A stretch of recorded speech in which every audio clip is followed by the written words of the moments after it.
Hello friends, आज हम बात करेंगे ओबेसिटी के बारे में, वजन नियंत्रण के बारे में। क्या होम्योपैथिक में वजन नियंत्रण के लिए दवाइयाँ हैं? क्या वो लेनी चाहिए? कन्वेंशनल ट्रीटमेंट में हमारे पास ओबेसिटी यानी कि वेट मैनेजमेंट के लिए क्या क्या है? तो मार्केट में एंटी ओबेसिटी ड्रग्स, जिसको बोलते हैं कि दवाइयाँ ली और आपका वज़न कम होता है, वैसे में फ्लोक्सिटिन और ऑसिलेट और सिबिट्रोमाइन है।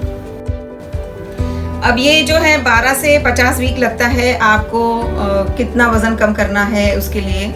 और ये क्योंकि ये केमिकल से बनी रहती है, तो क्या ये सेफ़ है? तो मैं आपको बता दूं कि ऑर्लिसेट जो है वो आपके पैनक्रियाज के जो डाइजेशन के लिए इंसुलिन एंजाइम्स होते हैं, लाइपेज होते हैं, उनको एब्जॉर्प्शन उसका रिड्यूस करते हैं और पैनक्रियाज के ऊपर थोड़ा सा इफेक्ट करते हैं। साइबिट्रोमाइन जो है उसमें एनोरेक्टिक प्रॉपर्टीज होती है। एनोरेक्टिक मतलब कि आपका एपिटाइट कर्ब करता है, आपका जो भूख लगती है ना उसको कम करते हैं। और इसके भी हेल्थ के ऊपर जो भी हैजार्डस इफेक्ट्स है वो अभी तक अनसर्टन है, उसको प्रूव नहीं किया गया है कि लॉन्ग टर्म में उसके क्या हैजार्ड्स हो सकते हैं। पर मैं इतना बता सकती हूँ कि ये सारे जो आपके हार्ट हेल्थ के लिए अच्छे नहीं है, कार्डियोवैस्कुलर हेल्थ के लिए अच्छे नहीं है। आगे हम बात करेंगे सर्जरी फॉर ओबेसिटी, मतलब कि वज़न कम करने के लिए सर्जरी कितनी महत्वपूर्ण है। ये जो बैरियाट्रिक सर्जरी मार्केट में होती है, ये वेट लॉस सर्जरी होती है, जो कि एक वर्ल्ड हेल्थ ऑर्गेनाइजेशन ने जो बताया है कि today obesity is also considered a chronic condition, मतलब कि वो आपके साथ ज़िंदगी भर रहती है। आपकी एक कंडीशन ऐसी हो जाती है कि आप वज़न को कम ही नहीं कर पाते हैं। और बैरियाट्रिक सर्जरी जनरली एडवाइजेबल होती है जिनका वज़न 200, 250, 150 किलो से ऊपर है, उनको एडवाइस की जाती है। पर वहाँ पे भी अगर आप जाएंगे तो डॉक्टर आपको बैरियाट्रिक सर्जरी के लिए तभी एलिजिबल समझते हैं जब आपका वज़न, आपकी लाइफस्टाइल आप चेंज करने के लिए रेडी हो, क्योंकि सर्जरी के इटसेल्फ अलग अलग इफ़ेक्ट्स होते हैं, अलग अलग उनके रिस्ट्रिक्शंस होते हैं। और यदि आप उनको फॉलो नहीं कर पाते हैं, यदि आप लाइफस्टाइल चेंज करने में कामयाब नहीं होते हैं, तो they will also not advise you for surgery. इसमें होती है एडजस्टेबल बैंडिंग, वर्टिकल बैंडिंग, गैस्ट्रोप्लास्टी।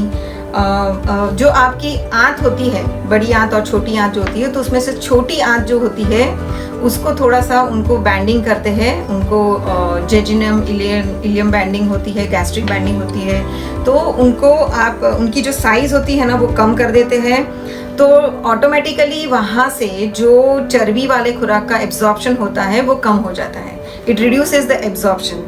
इसमें आपको जो खाने की हैवी ईटर्स होते हैं, उनको जो ज़्यादा खाने की आदत होती है वो कम नहीं होती है। उनको भूख लगती है, मेंटली उनको भूख लगती है, वो ज़्यादा खा नहीं पाते हैं। और सर्जरी के बाद उनको सिर्फ आधी या एक रोटी, इस तरह की रिस्ट्रिक्शंस वाली डाइट हमेशा रहती है। मल्टीविटामिन लाइफ लॉन्ग लेना पड़ता है। और सबसे बड़ी बात यह है कि बैंड सर्जरी जो है वो रिवर्सिबल है। और इसके अलावा अन्य जो सर्जरी है बैरियाट्रिक सर्जरी में, गैस्ट्रिक बैंडिंग के अलावा, वो सारी रिवर्सिबल नहीं है और इसके अपने ही साइड इफ़ेक्ट्स वगैरह होते हैं, कॉस्टिंग्स होती है, एक्सपेंसिव होती है। And surgery is a surgery after all. वो बहुत सारे लोग इसके लिए जाते नहीं हैं। मैं आपको सलाह दूंगी कि आप अपनी लाइफस्टाइल चेंज करने की कोशिश करें और उसी में आप खुश रह के कितना आप अपने आप को मेंटेन कर पाते हैं, that's important. Surgery is just out of question. ये उसके लिए है जिनके वज़न 150-200 किलो से भी ज़्यादा हो, तब भी आपको लाइफस्टाइल तो मेंटेन करनी ही है। तो इसके बारे में आपको जानकारी देते हुए मुझे बहुत खुशी हो रही है कि surgery is the last option which you should opt for, only for heavy body. Hello friends, अब हम बात करेंगे homeopathic treatment in obesity.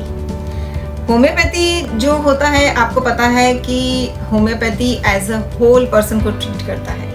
It treats a holistic approach होता है। उसमें सिर्फ आपके वज़न को नहीं देखा जाता है, आपकी मानसिक परिस्थिति, आपकी भूख लगने की एपिटाइट, आपकी लाइफस्टाइल, आपकी माइज़मेटिक टेंडेंसी क्या है उसके बारे में तो हम ज़्यादा फोकस करते हैं।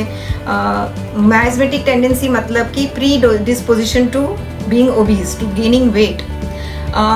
There are 3 type of body system, endomorph, mesomorph और एक्टोमॉर्फ।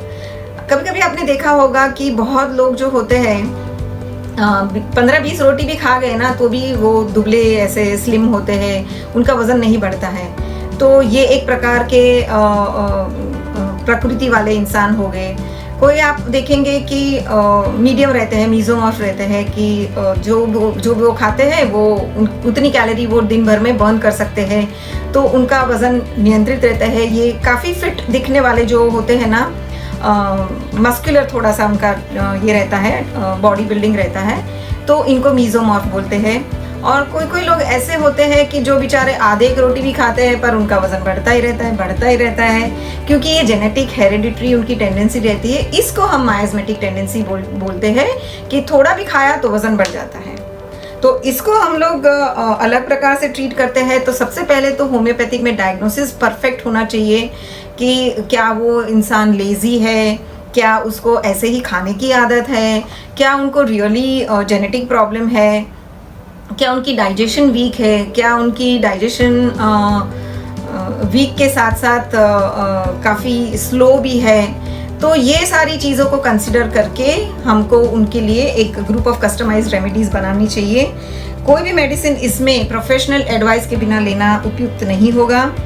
और यहाँ पे भी मैं आपको बताऊंगी कि लाइफस्टाइल मॉडिफिकेशन, क्योंकि ओबेसिटी एक क्रॉनिक कंडीशन है, वर्ल्ड हेल्थ ऑर्गेनाइजेशन ने भी बताया है कि वो एक क्रॉनिक बीमारी में आती है, जैसे कि डायबिटीज़, थायराइड वगैरह होती है। उसी तरह ओबेसिटी को भी उन्होंने माना है, अभी डिक्लेयर कर दिया है। तो उसमें भी लाइफस्टाइल मॉडिफिकेशन बहुत ही इम्पॉर्टेंट होता है। यहाँ पे हम लोग डायग्नोसिस अगर परफेक्ट करने के बाद case analysis, medical history, patient का फिजिकल और मेंटल स्टेट कैसा है, उनको काउंसलिंग भी करते हैं। थोड़ा सा उनको अपने आप को एक्सेप्ट करने का, अपने आप से प्यार करने को समझाते हैं, बताते हैं। लोगों को दिखाने की ज़रूरत नहीं है। काफ़ी चीज़ें तो काउंसलिंग में ही चली जाती है। और फिर एक्चुअली उनको जहाँ पे होम्योपैथिक मेडिसिन की ज़रूरत होती है वो ही मेडिसिन का उनको कस्टमाइज ग्रुप बना के देते हैं। इसमें हम लोग रिफ़र करते हैं रूब्रिक्स ढूंढने के लिए कि कौन सी मेडिसिन देनी है। बोरिक से लेते हैं जिसमें उन्होंने एडिपोस टिश्यूज़ के लिए, एडिपोसिस के लिए लिखा है, ओबेसिटी के लिए लिखा है। कैंट के जनरलिटीज़ में उन्होंने लिखा हुआ है वज़न के लिए।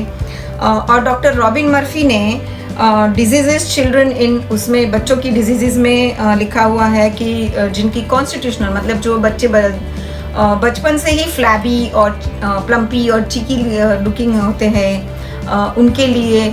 और थोड़े से एडल्ट्स के लिए या एडोलेसेंस में जो जिनकी मेटाबॉलिज्म थोड़ी सी स्लो हो जाती है, डाइजेशन वीक और स्लो हो जाता है, उनके लिए डॉक्टर रॉबिन मर्फी ने बहुत ही अच्छे से दिया हुआ है।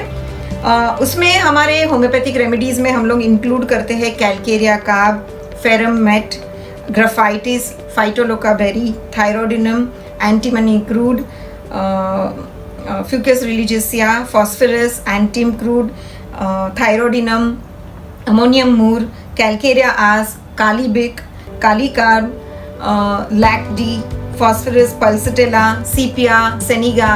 इस तरह से अन्य प्रकार की रेमेडीज़ को हम लोग रेपर्टराइज करके उनका एक प्रॉपर ग्रुप बना के काउंसलिंग और लाइफस्टाइल मॉडिफिकेशन, डाइट रिस्ट्रिक्शंस के साथ उनको मतलब समझाते हैं कि calorie in minus calorie out is equal to weight gain और weight loss. So the amount of calories you are taking, you have to burn that type of calories. बाकी ice cream भी खा सकते हैं, ऐसी कोई बात नहीं है, just that you have to burn your calories when you eat an ice cream और you eat a pizza. And basically आपको आपकी हार्ट स्ट्रॉन्ग करनी है, आपकी रोग प्रतिकारक शक्ति का स्ट्रॉन्ग करनी है, उसके साथ में आपको आपकी डाइजेशन को भी फास्ट और स्ट्रॉन्ग बनाना है। So that's all is about homeopathy. Next we will